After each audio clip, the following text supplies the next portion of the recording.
네, 오늘 보실 말씀은 사도행전 말씀입니다. 11장 19절부터 26절까지 말씀입니다.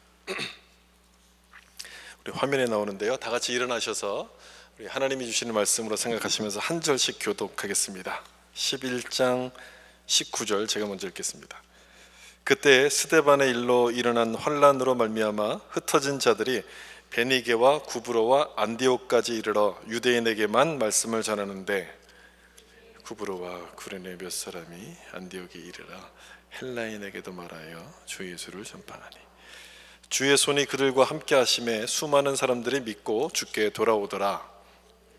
교회가 이 사람들의 소문을 듣고 바나바를 안디옥까지 보내니 그가 이르러 하나님의 은혜를 보고 기뻐하여 모든 사람에게 굳건한 마음으로 주와 함께 머물러 있으라 권하니, 바나바는 착한 사람이요 성령과 믿음이 충만한 사람이라. 이에 큰 무리가 주께 더하여지더라. 바나바가 사울을 찾으러 다소에 가서 만남에 안디옥에 데리고 와서 둘이 교회에 1년간 모여 있어 큰 무리를 가르쳤고, 제자들이 안디옥에서 비로소 그리스도인이라 일컬음을 받게 되었더라. 아멘. 우리 앉으실 때 인사하면서 앉겠습니다. 말씀의 은혜 받으세요. 말씀의 은혜 받으세요. 아멘. 최초의 그리스도인이라는 제목으로 말씀을 나누겠습니다. 사도행전의 전반부가 오늘 읽은 본문 사도행전 11장까지가 전반부입니다. 그동안 우리가 같이 나누었던 살펴봤던 사건들을 좀 여러분 좀 생각해 보시면 좋겠는데요, 오순절에 성령이 강림하시면서부터 많은 일들, 엄청난 일들이 일어났습니다.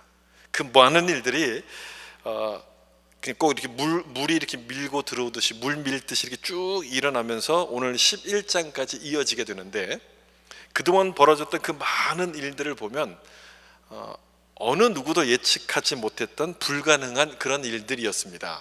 스데반의 순교가 그랬죠. 그리고 그 일을 주도했던 사울이 회심하는 사건도 마찬가지였습니다.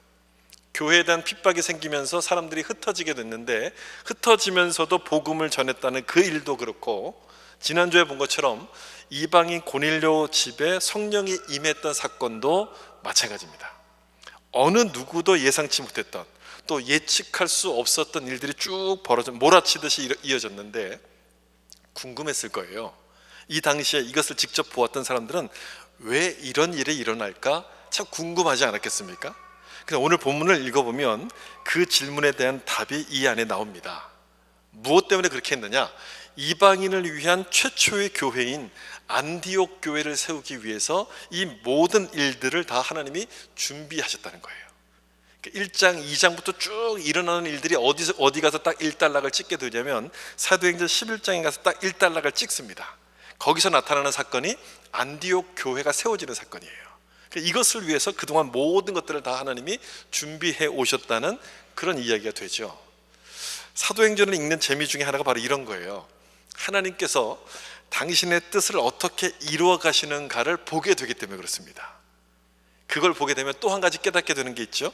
사도행전에서 그렇게 하신 것처럼 지금 우리에게도 동일하게 역사하신다는 사실인 거예요. 이걸 깨닫게 돼요. 이런 기쁨과 은혜를 나누기 위해서 사도행전을 우리가 지금 생각해 보고 있는 중인데, 오늘 나누는 말씀을 통해서도 동일한 은혜가 여러분 가운데 있기를 예수님의 이름으로 축복합니다. 오늘 본문에는요, 좀 특별한 이름, 안디옥 교회 성도를 가리키는 특별한 이름이 나옵니다. 그리스도인이란 이름이었어요. 우리에게는 이 크리스찬이란 이름이 그냥 늘 사용하던 이름이라서 그냥 당연한 것처럼 들리지만, 이 이름이 처음 사용되었을 때는 그렇지 않았습니다. 오늘 본문을 통해서 그러면 이 이름이 왜 나오게 되었고, 그리고 어떤 의미가 있는지를 보면서 우리에게도 주시는 교훈을 좀 생각해 보려고 하는데요, 이 말씀을 좀 먼저 보세요. 11장 19절 말씀을 보시면, 그때 스데반의 일로 일어난 환란으로 말미암아 흩어진 자들이 베니게와 구브로와 안디옥까지 이르러 유대인에게만 말씀을 전했다, 이렇게 되어 있습니다. 스데반의 순교로 교회에 핍박이 오니까 사람들이 막 이렇게 흩어지기 시작했죠. 흩어지면서 성도님들이 가는 곳마다 복음을 전하기 시작했습니다. 우리가 앞에서 보았던 내용 중에는 그 빌립 집사가 사마리아에 가서 복음을 전했던 이런 사건들을 봤잖아요. 근데 그 사마리아만 간 것이 아니라 이 말씀을 보면 베니게와 구브로와 안디옥까지 가서 복음을 전했다는 내용을 볼 수 있습니다. 이스라엘 이 지역을 벗어나서 지금 복음을 전했다는 그런 내용들인 거죠. 그런데 여기 잘 보시면 누구에게 복음을 전했다고 되어 있냐면 유대인에게만 이렇게 되어 있어요. 이스라엘 지역을 벗어나긴 했는데 유대인에게만 복음을 전했다는 그런 얘기입니다. 그러니까 완전하게 복음을 땅끝까지 전하지 못하고 지역만 일단 벗어났다는 이야기인데, 그 다음 말씀을 보시면 그 중에 구브로와 구레네 몇 사람이 안디옥에 이르러 누구에게 복음을 전했습니까? 헬라인에게도 예수를 전파했다 이렇게 되어 있습니다. 헬라인에게도. 이것 때문에 굉장히 이 말씀이 중요한 말씀이 됩니다. 이 전까지는 이디오피아 내시 또는 이방인 고넬료 이 정도 사람에게만 복음을 전했지 그 외에 이방인들에게 복음을 전했다는 기록이 없습니다. 근데 이 말씀이 이스라엘을 벗어나서 헬라인들에게도 복음을 전했다는 첫 번째 기록이기 때문에 굉장히 중요한 말씀인 거죠. 여러분, 예수님께서 승천하시면서 하셨던 말씀을 기억해 보시면 이 말씀이 왜 중요한지 이해가 되실 거예요. 내 증인이 되라 이렇게 말씀하시면서 어디에서 증인이 되라 그랬습니까? 예루살렘과 온 유대와 사마리아 땅끝 여기까지 이르러서 내 증인이 되라 이렇게 말씀하셨어요. 근데 이 중에서 세 가지는 이미 복음을 전하기 시작했습니다. 예루살렘, 유대, 사마리아. 여기까지는 이미 복음이 지금 전해지기 시작을 했습니다. 어디 한 군데 남았습니까? 땅끝이 남은 거예요. 땅끝까지 아직 복음이 전해지지 않았는데 이 말씀을 딱 보면 이스라엘을 이제 벗어나기 시작한 거죠. 그때 말씀하셨던 땅끝은 이스라엘을 벗어난 그 모든 지역들을 다 말하는 것인데 이 말씀이 바로 그게 이루어지고 있다는 것을 설명하는 말씀이에요. 땅끝을 이스라엘 지역을 넘어가서 헬라인들에게도 복음을 전하기 시작했다. 그래서 땅끝까지 전도가 이제 시작됐다는 것을 알려주는 말씀인 겁니다. 그 출발점이 어디냐면 여기죠. 안디옥이죠. 안디옥이란 곳이에요. 이 안디옥에 대해서 여러분 좀 이해하실 필요가 있는데 지금은 이 안디옥의 지역이 터키의 남쪽입니다. 터키하고 시리아 국경이 있는 그쯤이 이제 이 안디옥이라는 곳이고요. 이 당시에 안디옥은 시리아 땅이었습니다.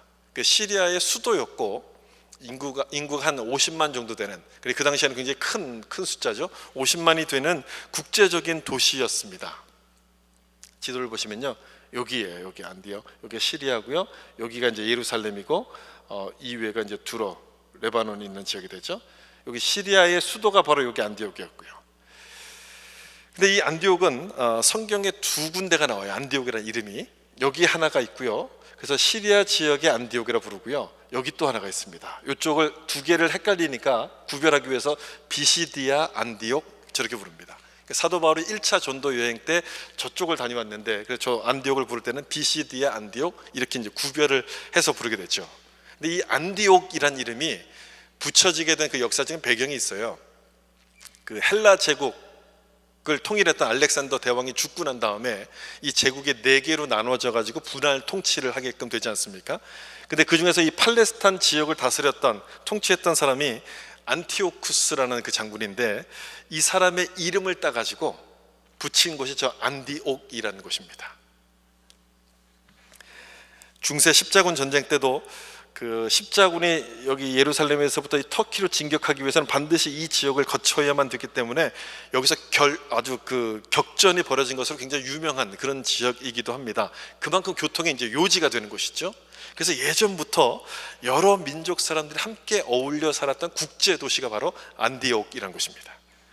여기 살던 민족들은 어떤 민족들이었냐면 크게 이제 3가지로 이렇게 나눠지는데요. 로마인, 그다음에 유대인, 나머지 모든 사람들을 다 이제 헬라 말을 쓰는 사람들 헬라인 이렇게 3가지로 이렇게 분류해서 구분을 했습니다. 각자 자기들의 구역을 이렇게 나눠서 살았고, 그리고 유대인과 헬라인이 그 지역의 경제권을 장악합니다. 그 로마 사람들은 이 지역을 정복한 실세였으니까 로마 사람들은 늘 어딜 가든지 특별 대접을 받는 그런 상황이었습니다. 그래서 이 안디옥에 있는 사람들을 이 3수로 구분하는데 로마인, 유대인, 헬라인 이렇게 3수로 구분하는데 여기에 한 가지가 더 덧붙여지게 됩니다. 한 가지 구분이 더 하나 생기게 돼요. 그 구분이 뭐였냐면 그리스도인이라는 구분인 거예요. 사도행전 11장 26절 이렇게 하반절 보시면 제자들이 안디옥에서 비로소 그리스도인이라 일컬음을 받게 되었더라 라고 되어 있어요. 그리스도인이라는 구별이 하나가 더 이 안에서 생기게끔 됩니다. 영어에서는 크리스천이잖아요. 영어에서 보통 뒤에 마지막 부분에 IAN 이런 단어가 붙으면 그 지역에 속한 사람, 그 나라 사람, 이런 뜻이 되잖아요. 그래서 캐나다 뒤에다가 IAN, 캐네디언 하면 캐나다 사람이 되죠. 아메리칸 하면 미국 사람이 돼요. 그러면 크리스찬은 무슨 뜻이 됩니까? 예수님께 속한 사람, 이런 뜻이 되는 거예요. 지금은 이 크리스찬이란 단어가 일상어가 되어버려가지고 그 의미를 깊게 생각하고 우리가 사용하지 않지만, 이 말이 처음 나왔을 때를 생각해 보세요. 여기서 이 말이 처음 사용됐거든요. 이때는 그 말의 의미가 달랐을 거예요. 완전히 달랐을 거예요. 왜 이런 이름이 붙었을까요? 이 사람들을 향해서 이런 이름을 붙인 이유가 뭘까요? 이 사람들은 로마인도 아니고 헬라인도 아니었어요. 그렇다고 유대인으로도 부를 수가 없었기 때문에 이런 이름을 붙인 거예요. 그걸로는 설명할 수 없는 뭔가 독특한 정체성을 가지고 있었다는 것인데, 그 정체성을 표현하기 위해서 크리스찬 이렇게 부른 겁니다. 다시 말하면 여기도 저기도 속하지 않는 독특한 정체성을 가졌다, 이런 얘기인데, 도대체 여러분 어떤 모습을 가졌기에 이런 이름을 붙였습니까? 궁금하지 않습니까?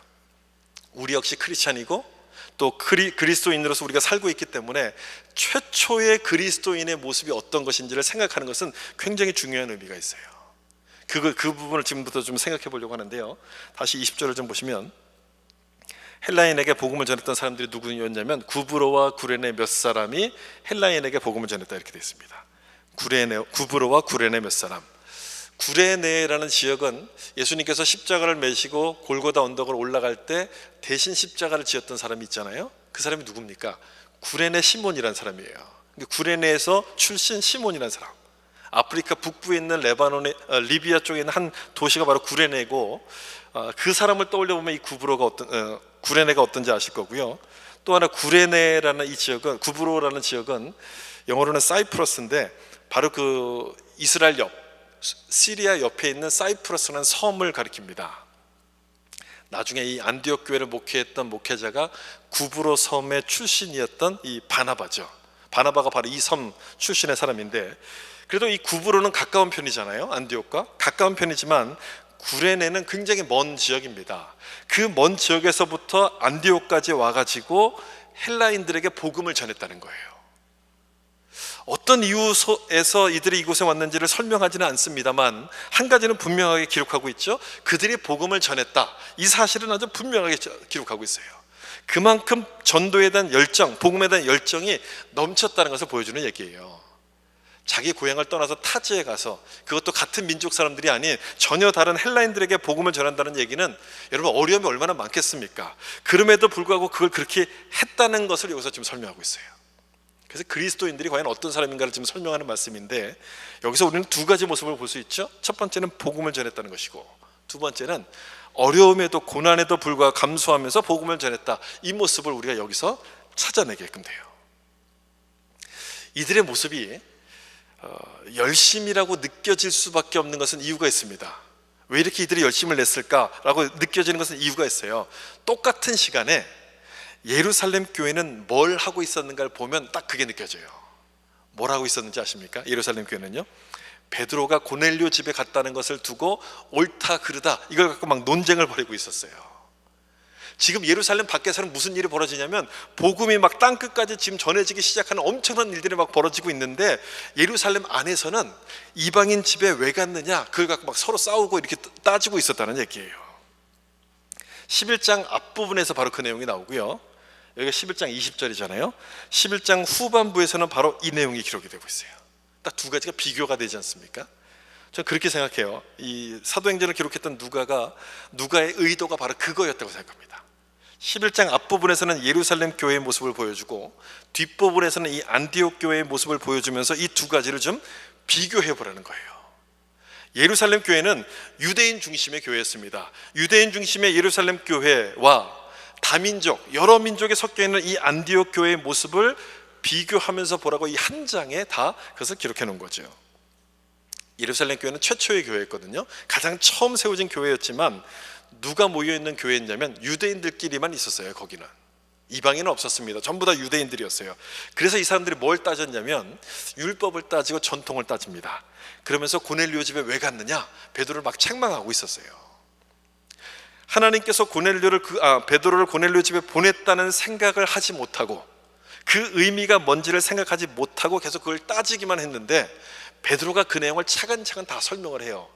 11장 앞부분에서 그 내용이 나와요. 이렇게 하나님이 환상을 보여주셔서 이렇게 고넬료를 만나게 되고 이런 일들이 있었다, 쭉 설명을 하고 났더니 그제서야 이방인에게도 생명 얻는 회개를 하나님이 주셨다라고 인정을 하게끔 됩니다, 예루살렘 교회가. 그러면 여러분, 그 다음 뭘 해야 합니까? 그걸 인정하고 깨달았으면 이방인들에게 가서 복음을 전해야 되는 것 아니겠습니까? 근데 안 합니다. 그걸 안 해요. 지난주 우리가 편견에 대해서 말씀을 드렸는데, 편견이 이렇게 무서운 거예요. 하나님께서 말씀하셨다는 것을 알았음에도 불구하고 움직여지지 않아요, 몸이. 그러는 동안 그럼 복음을 누굴 통해서 이 복음이 전해지기 시작하냐면, 안디옥 교회를 통해서 복음이 온 세계로 전해지기 시작해요. 예루살렘 교회는 가만히 있는 동안에 안디옥 교회를 통해서 복음이 막 이게 전해지기 시작해요. 좀 정리해 보면, 예루살렘 교회는 최초의 교회였고 처음 세워진 교회였고 얼마나 큰 부흥의 은혜를 경험했습니까? 그럼에도 불구하고 전통을 따지다가 자기들이 무시했던 이방인 중심의 안디옥 교회가 하나님께 쓰임 받는 것을 그냥 지켜만 보고 있었다는 거예요. 여기에 대해서 생각하면 말씀드릴 것이 너무너무 많지만, 오늘은 그 말씀을 드릴 게 아니고 그리스도인이란 이 부분에 대해서 우리가 말씀을 드리는 거잖아요. 그런데 잘 보시면 이 두 가지 교회를 비교하고 있는데, 이 중에서 어느 쪽 사람들을 보고 그리스도인이라고 불렀습니까? 예루살렘 교회입니까? 안디옥 교회입니까? 제자들이 안디옥에서 비로소 그리스도인이라 칭함을 받았다고 되어 있죠. 안디옥 교회 사람들을 보고 그리스도인이라고 불렀어요.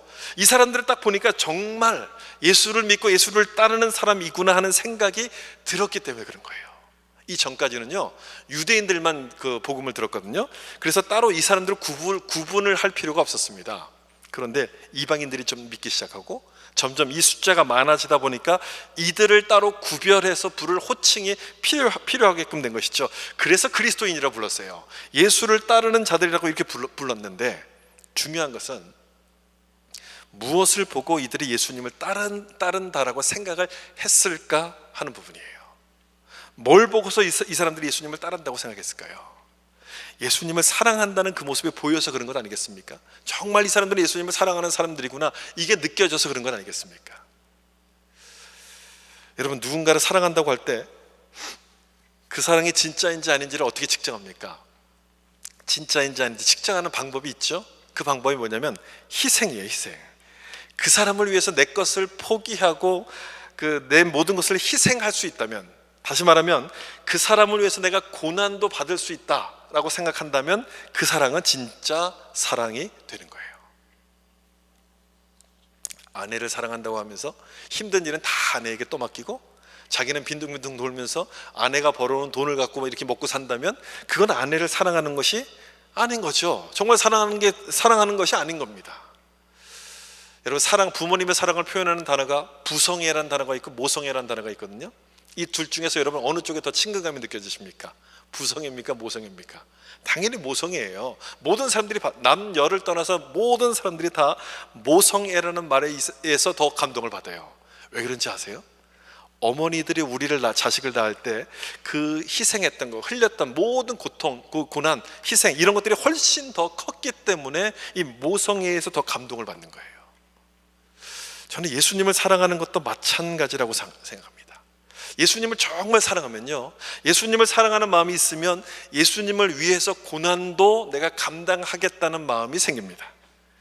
예수님이 몸인 교회를 사랑하겠죠? 그 교회를 위해서 내 것을 다 바쳐서 아낌없이 그것을 바치고 열심을 갖고 섬기게 돼요.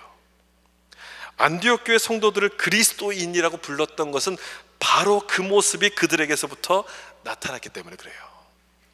예수님을 전하기 위해서 고향을 떠났어요. 그리고 이 먼 곳까지, 안디옥까지 가는 그런 수고를 이들이 감당하지 않았습니까? 그것뿐 아니죠. 복음을 전하면 유대인들로부터 많은 박해와 비난을 받았는데 그걸 감수하면서도 복음을 전한 거예요. 그런 고난을 감수한다는 얘기는 예수님을 사랑하지 않으면 있을 수가 없는 그런 모습인 거예요. 할 수가 없는 거죠. 그것을 이 사람들이 본 거예요. 야, 저렇게까지 하는 걸 보니까 이 사람들은 틀림없이 예수님을 사랑하는 사람들이다. 예수님을 진짜 사랑하는 사람이 틀림없다. 그래서 그리스도인이라고 이렇게 불렀던 거죠. 베드로전서 4장 16절 말씀 볼까요? 여기에도 그리스도인이라는 얘기가 나오는데요, 우리 같이 한번 읽어보겠습니다. 만일 그리스도인으로 고난을 받으면 그 이름으로 하나님께 영광을 돌리라. 아멘. 만일 그리스도인으로 고난을 받으면, 이 말씀처럼 그 당시 그리스도인이란 이 이름은 예수님을 위해서 고난받는 사람, 이런 뜻이었어요. 그리스도인 그러면 주님을 위해서 고난받는 사람, 이런 뜻으로 통했다는 얘기예요. 여러분, 그리스도인이란 단어가 그런 뜻이라면 우리도 그리스도인이라고 스스로 생각하는 사람들 아닙니까? 그럼 우리도 좀 다시 한번 생각해 볼 필요가 있는 거죠. 나도 예수님을 이렇게 사랑하는가? 예수님을 사랑하고 예수님을 위해서 고난을 감당하고 있는가를 좀 생각해 볼 필요가 있습니다. 내가 그리스도인이라고 믿는다면 여러분 자신에게 한번 스스로 질문해 보세요. 나는 정말 예수님을 사랑하고 있는가? 예수님을 위해서 고난도 감당하고 있는가? 여러분 스스로 한번 스스로에게 질문을 좀 던져보세요. 솔직히 고난을 좋아하는 사람이 어떻겠습니까? 고난 좋아하는 사람은 아무도 없죠. 우리가 예수를 믿는 것은 고난을 받으려고 믿는 것이 아니라 축복을 받으려고 믿는 것 아니겠습니까? 복을 받으려고 예수님을 믿는 거잖아요. 그래서인지 교회 안에서 골치 아픈 일이 생기면, 교회 안에서 문제가 생기면 대부분의 사람들이 휘말리기 싫어서 이제 그런 일에 휘말리면 귀찮아지니까 조용히 교회를 떠납니다. 교회를 조용히 옮깁니다.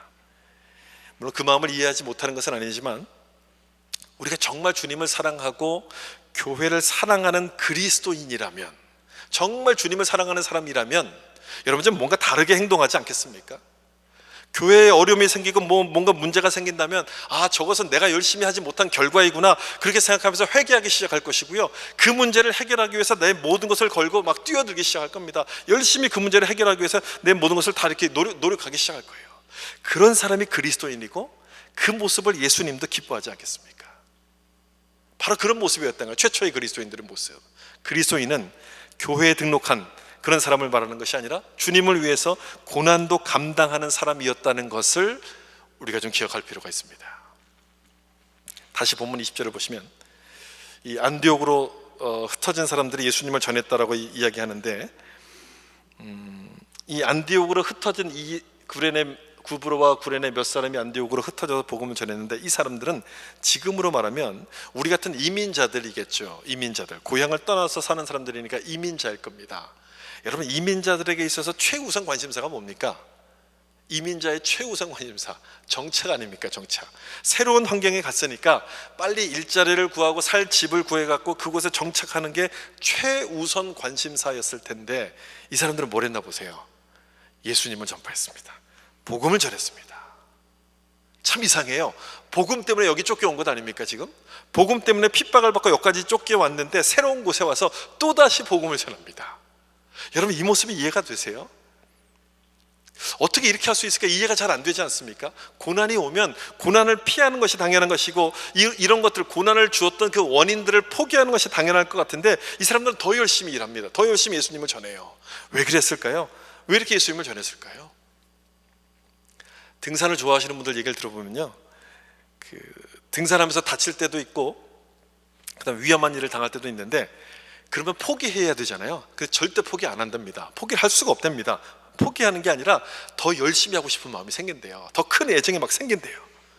우리가 보기에는 왜 사서 고생하냐, 저러다가 잘못되면 어떡하냐, 좀 안 했으면 좋겠다, 이런 생각이 드는데, 등산 매니아들은 그 맛을 알기 때문에 절대로 포기하지 않는답니다. 그 맛을 알기 때문에.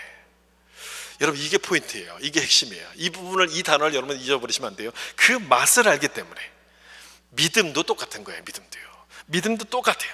믿음의 맛을 본 사람은요, 믿음의 맛을 본 사람은 고난이 온다고 해서 절대로 포기하지 않습니다. 오히려 그 고난을 통해서 주님에 대한 사랑이 더 깊어지기 때문에 더 열심히 믿어요. 더 열심히. 교회가 부흥했을 때 여러분 언제인지 아십니까? 우리 사도행전에도 물론 나오지만 교회 역사를 보면요, 교회에 핍박이 오면 올수록 교회는 더 많이 부흥했습니다. 바로 그 사실을 설명해 주는 거예요. 고난이 올 때마다 내 속에 있는 예수님에 대한 사랑, 그 믿음에 대한 맛을 기억하기 때문에 더 열심히 주님을 믿는 거예요. 고난이 예수님을 더 깊이 사랑하도록 만드는 것인데, 이들 안디옥까지 흩어져 왔던 이 사람들도 역시 마찬가지였어요. 그 고난 속에서 예수님에 대한 사랑이 더 깊어져 갖고 열심히 전도하게 된 거예요.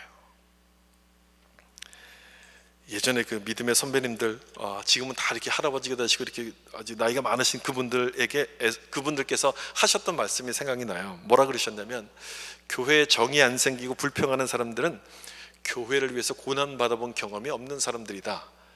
옛날 분들은 그런 얘기를 많이 하셨어요. 교회를 위해서 고난 받아본 경험이 없기 때문에 이렇게 불평을 한다, 이런 얘기를 많이 하셨어요. 혹시 여러분 중에도 교회에 정이 안 생기고 불평이 많이 나온다면 내가 너무 멀리 있어서 그런 게 아닌가 좀 생각해 볼 필요가 있어요. 내가 너무 멀리 있어서 그런 게 아닌가. 그래서 빨리 교회 안으로 한 발짝 들어오셔야 돼요. 교회에서 하는 그 모임, 여러 가지 예배 모임, 기도 모임, 여러 가지 모임들 가운데 여러분 그 참여하기를 열심을 내셔야 되고요. 특별히 전도하는 일에 열심을 내셔야 됩니다. 그렇게 해보면 불평할 마음은 없어집니다. 오히려 교회를 사랑하게 되고 예수님을 향한 그 마음이 더 뜨거워지기 시작해요. 열심을 내면 낼수록 우리 마음이 달라져요. 안디옥으로 흩어진 이 사람들이 자기의 직장을 찾고 정착하는 일보다도 예수님을 전하는 그 일에 힘썼을 때 그 모습을 본 사람들이 이렇게 얘기합니다. 저 사람들은 그리스도인이구나. 저 사람들이 그리스도인이구나. 그리스도인은 예수님께 속했다는 그런 뜻이잖아요. 예수님께 속했다. 무엇으로 그걸 표현할 수 있겠습니까, 여러분? 무엇으로 그걸 나타내겠어요? 예수님의 말씀을 지키는 것 아니겠습니까? 내 삶에 바쁘고 힘들다 할지라도 땅끝까지 이르러 복음의 증인이 되는 그 말씀을 지키기 위해서 예수님을 전하기 시작할 때, 예수님을 위해서 모든 것을 다 이렇게 헌신하고 내가 그 일에 모든 수고를 감당하게 될 때, 거기서 그리스도인의 모습이 나타나기 시작하는 거예요. 예수님의 이름을 증거하기 시작할 때. 이 말씀도 보세요. 사도행전 26장 28절. 그리스도인이라고 적혀있는 단어가 딱 신약성경에 3번 나오는데, 오늘 본문에 한 번, 아까 베드로전서에 한 번, 그리고 여기 사도행전 26장에 또 한 번 나와요. 3번째 말씀이에요. 여기 보시면 아그리빠가 바울에게 이르되 내가 적은 말로 나를 권하여 그리스도인이 되게 하려 하는도다, 이런 말이 나와요. 바울이 아그리빠 왕에게 신문을 받는 중인데, 신문을 받으면서도 지금 전도를 막 한 거예요. 그랬더니 아그리빠 왕이 하는 말이 바로 이겁니다. 나를 권하여 그리스도인이 되게 한다. 여러분, 그 말을 잘 생각해 보시면, 이 말을 잘 생각해 보면 그리스도인은 어떤 사람인가에 대한 답이 나와요. 어떤 사람이란 얘기예요? 그리스도인은요, 그리스도인은 전도하는 사람이란 뜻인 거예요. 이 말의 의미는 그리스도인은 전도하는 사람이다 라고 이야기를 하고 있는 거예요. 안디옥 교회 성도들이 그리스도인이라고 부름을 불렸던 것은 이들이 바로 누구를 전했냐면 예수님을 전했기 때문에 그렇다는 거예요.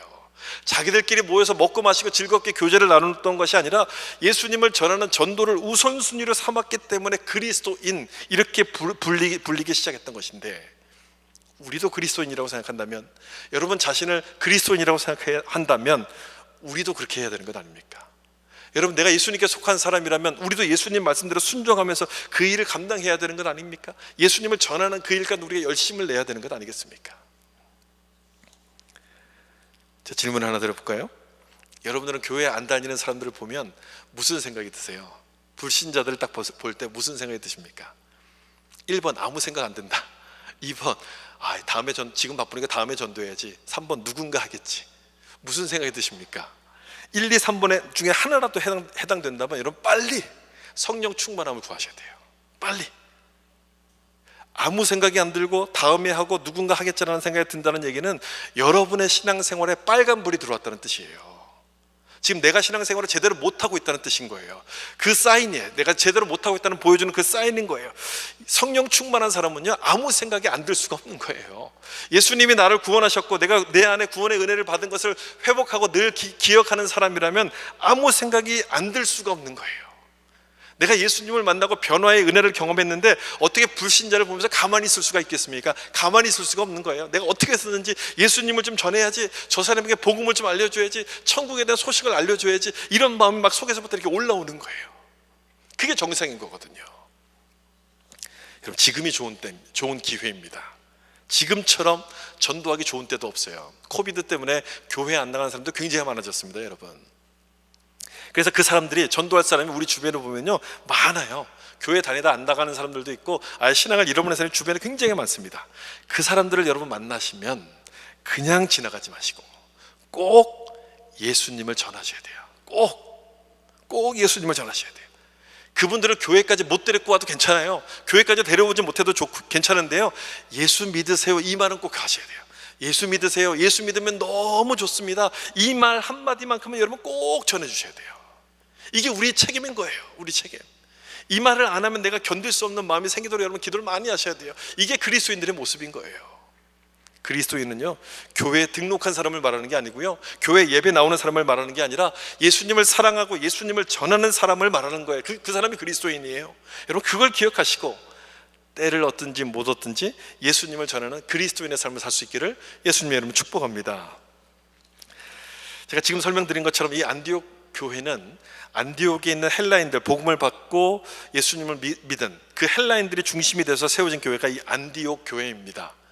그러다 보니까 무슨 언어를 썼겠어요? 당연히 헬라어, 그릭어를 썼겠죠. 그러니까 이 사람들을 양육하고 성경을 가르쳐야 되는데 헬라어를 할 사람이 필요했어요. 예루살렘에 있는 12사도들은 전부 다 어부 출신들이고 공부를 많이 안 한 사람들 아닙니까? 그러니까 헬라어를 몰라요. 헬라어를 모르니까 올 사람이 없는 거예요. 그래서 누구를 파송했냐면 바나바라는 사람 파송해요. 그 아까 말했던 사이프러스, 구브로가 고향인 이 바나바를 안디옥 교회에 파송을 합니다. 바나바가 딱 와서 보니까 갑자기 사람들이 막 이렇게 늘어나는 거예요. 너무 빨리 부흥이 되는 거예요. 자기 혼자 감당할 수가 없으니까 누구를 데리고 오게 되냐면 바울을 데려옵니다. 바울. 이때까지만 해도 바울은 저쪽 한쪽 구석에서 이렇게 자기를 근신하면서 그 예수님께 기도하면서 자기를 준비하고 있는 그런 상황이었어요. 예수님을 만나고 회심한 이 바울이 사역에 참여할 수 있는 방법이 없는 거예요. 저 사람이 거짓말하는 거 아니냐, 또 이렇게 속이고 우리를 잡아가는 거 아니냐, 이렇게 사람들이 다 의심했기 때문에.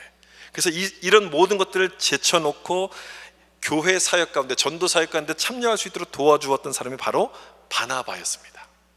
그래서 바나바와 바울이 안디옥 교회를 1년 동안 목회를 잘하고 이 교회를 세워놓은 다음에 여기서 선교사로 이렇게 파송을 받게끔 되고, 그러면서 땅끝까지 선교하라는 예수님의 말씀이 시작하게끔 돼요.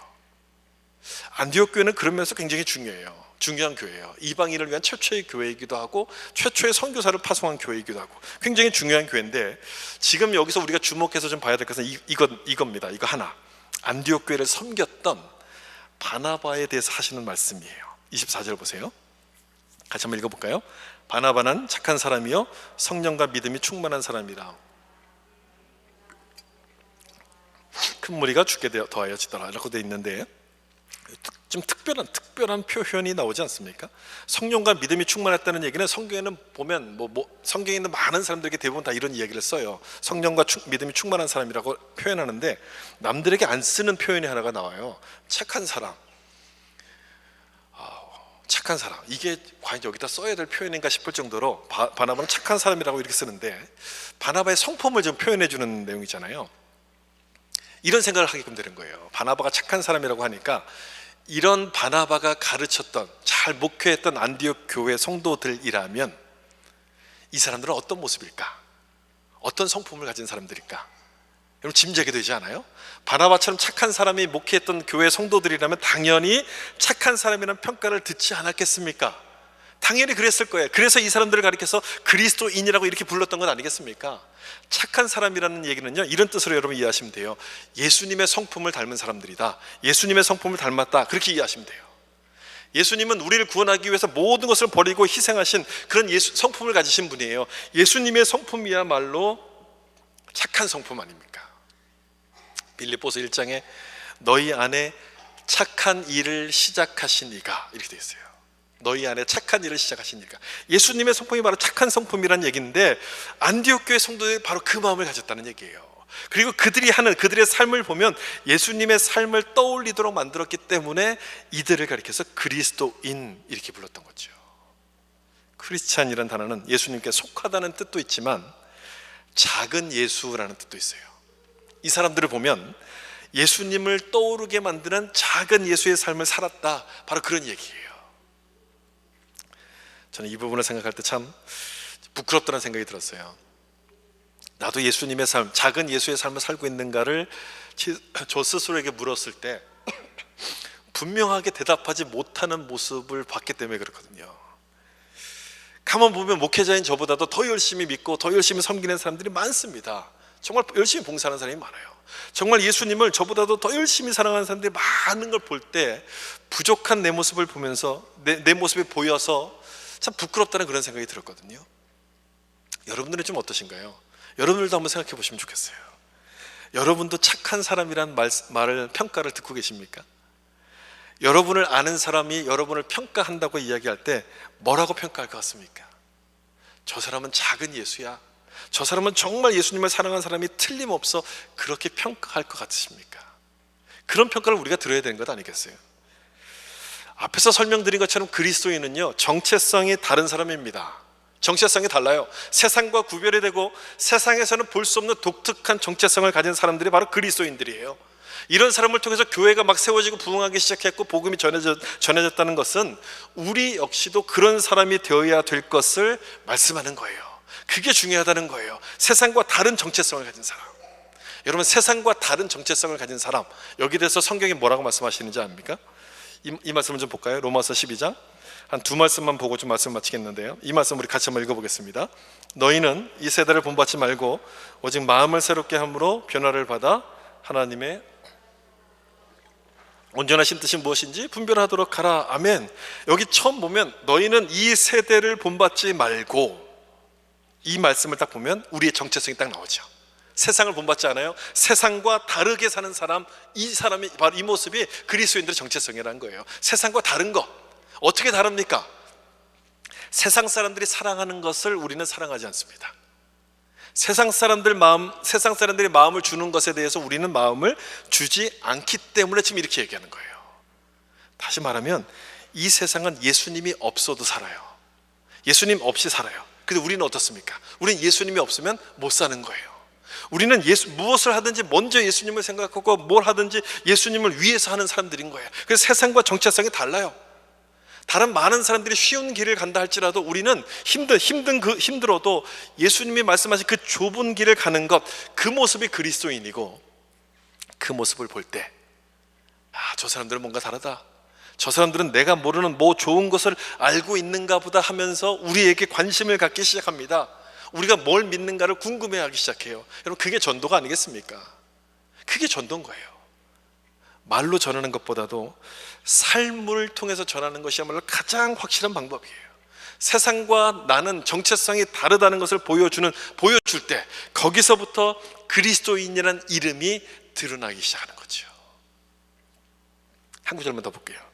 형제를 사랑하며 서로 우애하고 존경하기를 서로 먼저 하며 부지런하여 게으르지 말고 열심을 품고 주를 섬기라.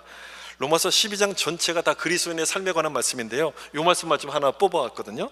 먼저 사랑하고 먼저 베풀고 열심히 주님을 섬기기 때문에 우리는 세상과 정체성이 같을 수가 없어요. 세상은 먼저 사랑 안 하잖아요. 먼저 받잖아요. 근데 우리는 먼저 사랑하는 거예요. 세상 사람들은 자기를 위해서 살지만 우리는 주님을 위해서 살지 않습니까? 예수님의 영광을 위해서 우리는 열심히 살아갑니다. 그렇게 하면 우리를 통해서 예수님의 모습이 드러나지 않겠어요? 예수님의 모습이 이렇게 나타날 거고 예수님의 향기가 우리를 통해서 이렇게 나타나기 시작할 거예요. 정말 신기한 것은 교회를 다니는데도 교회 다니는 티가 전혀 안 난다는 거예요. 그런 사람들이 있다는 거예요. 이게 정말 신기해요. 아무리 생각해도 잘 모르겠어요. 하다못해 여러분 고깃집에 가서 밥을 한 끼만 먹어보세요. 그리고 밥 먹고 나면 어떻습니까? 온몸에 고기 냄새가 배지 않아요? 잠깐 들어갔다 나와도 고기 냄새가 배는데, 교회를 몇 년 동안 다녔고 신앙생활을 몇 년 동안 했음에도 불구하고 예수님의 냄새가 하나도 안 나요. 뭔가 문제가 있는 것 아닙니까 여러분? 뭔가 문제가 있는 거잖아요. 예수님의 향기가 요만큼이라도 나는 것이 정상 아니겠습니까? 바로 우리 모습이 바로 그런 삶이 되어야 돼요. 우리 삶이 예수님의 향기가 나타나는 삶이 되기를 여러분 축복합니다. 이런 모습이 되어야 되는 것이죠. 우리를 위해서 모든 걸 희생하신 그 주님을 사랑한다면 주님을 위해서 고난도 감당할 수가 있게 되고 이 예수님을 전하지 않을 수가 없어요. 예수님의 성품, 착한 성품을 닮아가게 되겠죠. 사랑하는 성도 여러분, 바로 그 모습이 그리스도인의 모습이라는 것을 기억하시고 믿으셔서 그렇게 살아가는 여러분 될 수 있기를 예수님의 이름으로 축원합니다. 기도하겠습니다. 오늘 주신 말씀을 기억하시면서 같이 한번 기도했으면 좋겠습니다.